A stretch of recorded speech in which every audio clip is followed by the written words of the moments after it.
drive more and more performance and a better and richer experience, we've always had to make the trade-off for power and battery life. I can build you a phenomenal PC that will do many things that you want to do, but it will be historically very hot.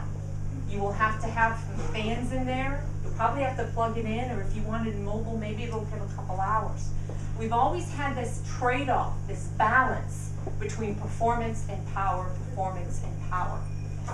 But as I showed you, we've taken three major pieces that's been in and within the PC, and we've put it on this chip.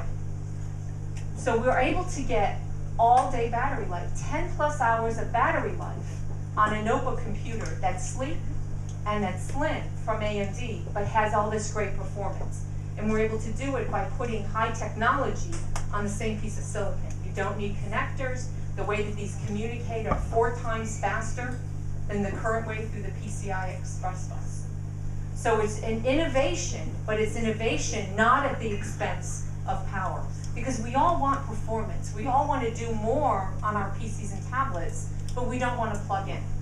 And we don't want it hot while we sit on our lap, right? We want it cool. We want to be able to use things that are cool to the touch and less than our body temperature. Christy, go to the next slide. So let's talk a little bit about what this brings to life. I don't know how many of you here are in software. Do we have a lot of people here who work in software developers? Wonderful. When we work developing the hardware with this, it's phenomenal in and of itself when you think of what we're able to do with the silicon and the chip. But what really brings the APU, the Fusion APU from AMD to life, is the software community. It's the software developers. And as we look towards the last 10 or 20 years, if you will, in the PC industry, if you've been a software developer, you've really had 2 choices. You can develop for the CPU, or you can develop for the GPU, the discrete card that sits within the PC. But it's been very economically prohibitive and very difficult to develop for both. So nobody really has. They've chosen either the CPU or the GPU. And outside of game developers who've chosen the GPU to develop for, it's everybody else, for the most part, have chosen the CPU. And for many applications, it's been what we call the lowest common denominator, meaning it's not necessarily the right technology for the software that you want to develop. And so now, when you actually put a CPU and a GPU all in one in the same piece of silicon, no longer does the software development community have to make that trade-off.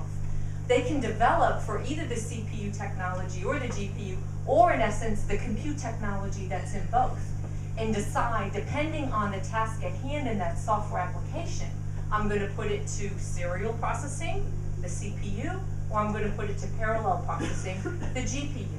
And a good way to think about this is the CPU is very much the one that's the brains. They decide, I'm going to do this, and this is why I'm going to do it. The GPU then executes it. It's like lanes of highway. It's like the Autobahn, right, in Germany. It just goes and goes and goes and goes, and it executes. Serial processing is very much about thought process. You have to do one after the other after the other. The way I like to talk about it, especially in a group primarily of women, is you could have 9 women in this room 1 month pregnant, but it doesn't make a baby. Right? You need some things that actually have to take time and have to develop and have process. That's what the CPU is very good for. But once you decide what you want to do, the GPU is phenomenal at executing that. Let me give you another example. You're all very familiar, I'm sure, with the Xbox Connect technology. The Xbox Connect, if you look at that, and frankly, we're in a lot of that technology. And the Xbox technology has a webcam that recognizes you, but it also has a depth camera. And that depth camera is what understands all the light, the points of light that are within the room. And if I had that looking at me, you could tell all the points of light behind me, and that's how it recognizes my gesture. Imagine, and by the way, it takes an enormous amount of the compute capability that's in something like the APU to actually render that and make that real. That's why our technology is there. Imagine that in your PC. We all love touch technology. I don't know about you, but my iPad gets kind of slimy and grimy after a while. You know, when it's turned off and I look at all the fingerprints. And I would personally love to have an all-in-one in my kitchen, right, where I can quickly go to the internet and look at all the things and have that as my home hub. And a lot of people in research say that they like the all-in-ones. But the problem is that they're not very hygienic because, again, you're touching the screen. Think about connect technology on your PC and you actually don't have to touch it. You just gesture, right? That's what this technology will bring. And it's working with the software development community to make this happen. Another key piece is think about the web experience and how different the web experience is on x86 versus something like Apple. In the x86 environment, we are still very much of a www.something.com. There's not rich applications for the web. There isn't anything that's really intuitive that talks to me specifically about the types of things I want to do.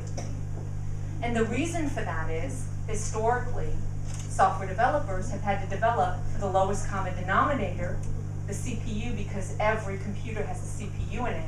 Not every computer has a discrete card. Well, with the APU, it does. This is a CPU, and this is a discrete level DirectX 11 GPU at the same time. So now you get the power of both. This will change the web. It's begun with things like Firefox and IE9 and the GPU acceleration that's in there in the beta project of products that'll soon be coming out.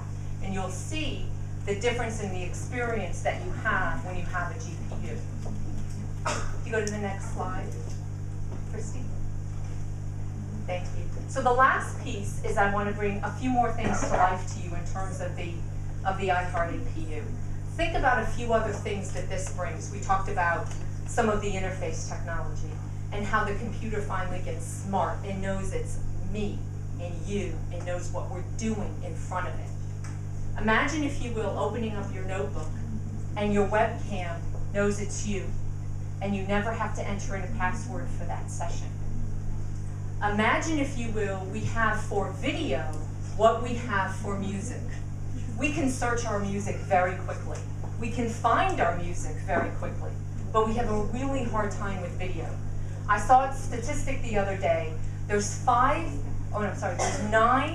billion hours of HD video that has been filmed around the world. Well, we can't search it. We can't easily find it. I'm not quite sure what we're doing with it. But if you think about being able to search that video, so you say to your computer, find every video with this person at a birthday party. So for me, if I say I have a goddaughter named Bella, if I say computer, find every video with Bella at a birthday party, and instantly every video that comes up with Bella at a birthday party, and the actual part of the video where she is at that birthday party comes up, and you get, if you will, a little thumbnail of that. That's the type of relationship we will have with our PC going forward because of this technology. So as we work today, we've got a bunch of different iHeart APU, and what I'd love to know from you tonight is I want you to write down for me what you love about the APU, what you would like to see the APU do for you so that you can heart the APU. So thank you very much.